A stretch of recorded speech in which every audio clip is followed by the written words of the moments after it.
Dear Moeen, thank you so much, for having the time to speak with us today. We are here, obviously, as part of our ongoing effort of KPMG to actually understand how leading organizations like Daman across, obviously, the UAE are driving customer experience transformation in this very, very fast evolving landscape. This year's edition, that I'm sure you have read it, and I'm sure you are very glad to see Daman standing out. It highlights a clear shift in the market. We're seeing definitely, I would say, a convergence on digital innovation and human-centric design, and obviously is setting new expectations among consumers.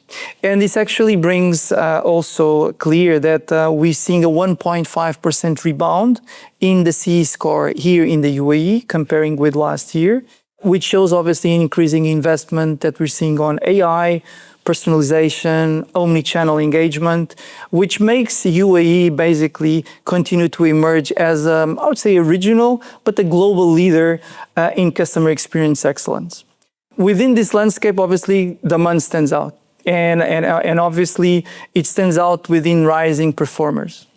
The report obviously notes that Daman's significant 24 position jump in the CE ratings drives from several aspects.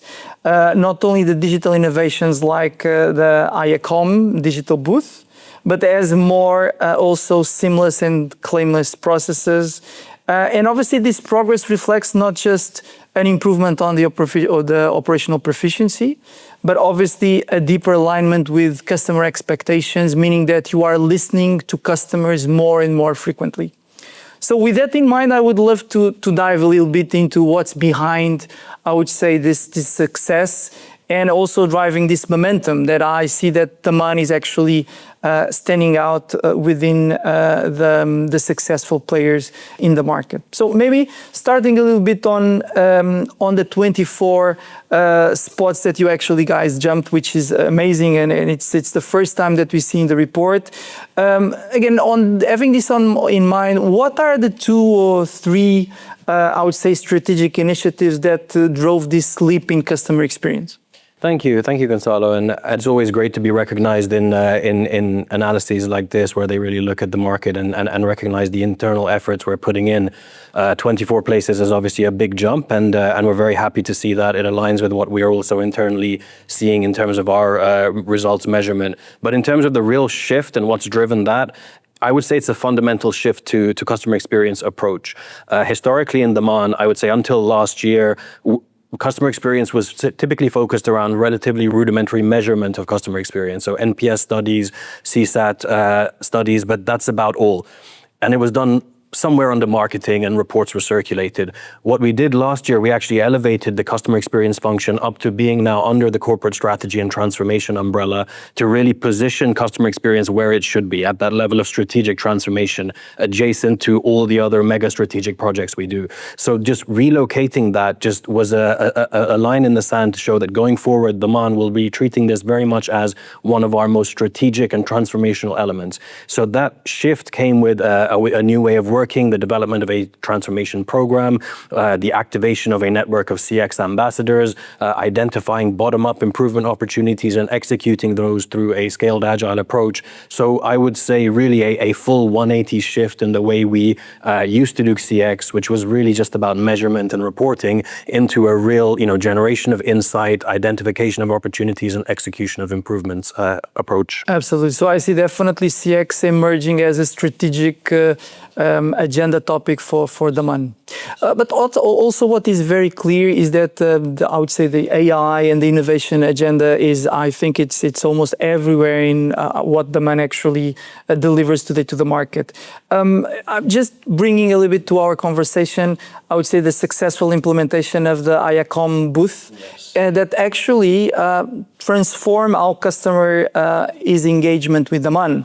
So what lessons actually did you learn from integrating AI-powered self-services in such a, I would say, such a regulatory industry like insurance? No, absolutely. And I think it's a regulated industry. It's an industry with a lot of legacy systems, legacy approaches to data, which hold back sometimes some of that digitalization. One of the other complexities Daman uniquely faces is, we have over 3 million members in a country with around 10 or 11 million people. Such a large market share means we have very different customer segments. And Hayakum Thika is a great example. Within the Thika portfolio, we have a population who is enrolled at birth and stays enrolled until death, which means we actually have people who physically need to come to a branch, whether it's due to they're not digitally literate, they're not yet able to access digital services. So Hayakum Thika was an initiative that really brought together the digital and the physical. So it's a physical booth which replicates the experience that customers typically used to when they want to go to a branch and physically go to the place, sit across from someone and engage and avail their services. But at the same time, this was a digital service in a physical booth that then started to help them self-serve in the future. So the experience they had in that booth was then able to be replicated at home the next time. They were given that education and awareness that next time you don't even need to physically come here. Everything you've gone through today in this assisted digital journey can be done in a self-service context. So even as we roll out digitalization and AI, we have to always be cognizant of the very diverse stakeholder and customer population that we manage. Correct. And actually, I think that I'm hearing a lot of social connection, and this actually comes out very clearly from our study, which is for the first time, integrity and trust are actually the most important pillars, more than actually personalization. So I was actually Daman embedded this trust and building elements like transparency and ethical communication into the overall customer journey, not only on the physical, but also on the digital channels. Absolutely. And I mean, look, so with this kind of landscape, when you are a health insurer, ultimately, we have quite a different customer relationship than you may have in other cases. Typically within the UAE, health insurance is B2B. People are provided the health insurance by their employer, which means maybe they didn't even go out and choose this company. This was provided to them, welcome to, this is your day one, here's your health insurance card. So actually, the first time that they start to think about and engage and consider their health insurer is a very emotionally charged moment. Either they are sick, they need care, maybe a family member is sick, they need care. So the first time that that this health insurer is someone that they have to actually transact or interact with, they're already at an emotional crossroads, and it's very easy for that experience to go the wrong way. So we, exactly as you said, integrity, ethics, transparency is the number one. We need to ensure that we, in that moment, take control of that customer experience and ensure that they don't feel in any way that this insurer is keeping something from them, that there is a process, they can't open the hood off and see where it stands. So we work constantly on transparency and to ensure the customer always feels that they have the full visibility, because in some instances, the health insurer has to provide what can be in the moment negative news. A particular medical procedure is not necessary for you. We believe this is not medically necessary, but delivering that news in a human way, in a transparent way, is very, very important to make sure it's received in the right way. Absolutely. And again, we are actually in a very, I would say, in a very sensitive environment where sensitive healthcare scenarios will come almost every day. So in this regard, and at the same time that, again, I'm seeing, especially on the industry, but also obviously, especially in Daman, AI and automation coming more and more into picture.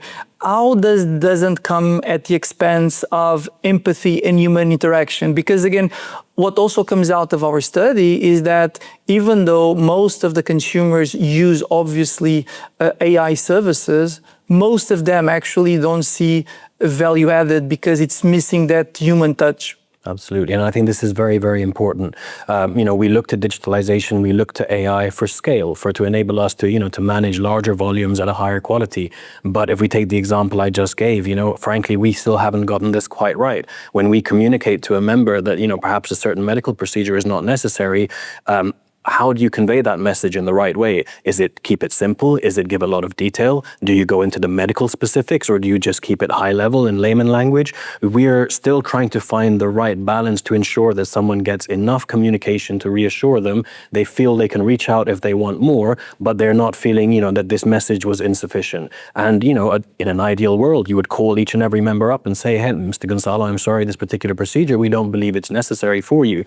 But the reality is, with 3 million members, you have to find other ways. And exactly as you said, maintaining humanity, maintaining empathy, at scale through digital and AI solutions, it is very challenging. I mean, the first thing I do, I'm a digital native, but at the same time, when I get through to an IVR, I call a call center, the first thing I do is try and get a human. You know, like it's a huge, it's just a preference. Absolutely.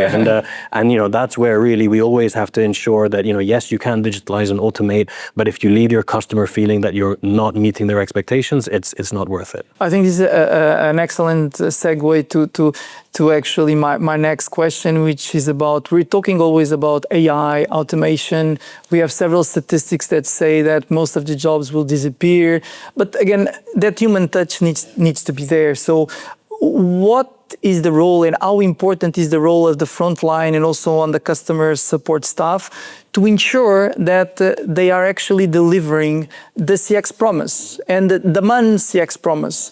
As obviously we know that the staff and the frontline people in Daman, they will be critical to ensure this, I would say, cross-digital and non-digital environment, to ensure that the experience is consistent, seamless, and standard across all channels. 100%. And I think this is, you know, one of the things that's often overlooked when it comes to CX. We might design CX strategies, frameworks, approaches, projects, sitting in meeting rooms and so on, but it's very far removed from the customer front line. You know, Daman, as an example, we're a nationwide brand with over 3 million members. We have frontline staff sitting in the Western region, sitting in Al Ain, in Dubai, in Sharjah. You know, we have a broad branch network, and we are managing that from here. So sometimes, you miss some of the connection with that frontline staff.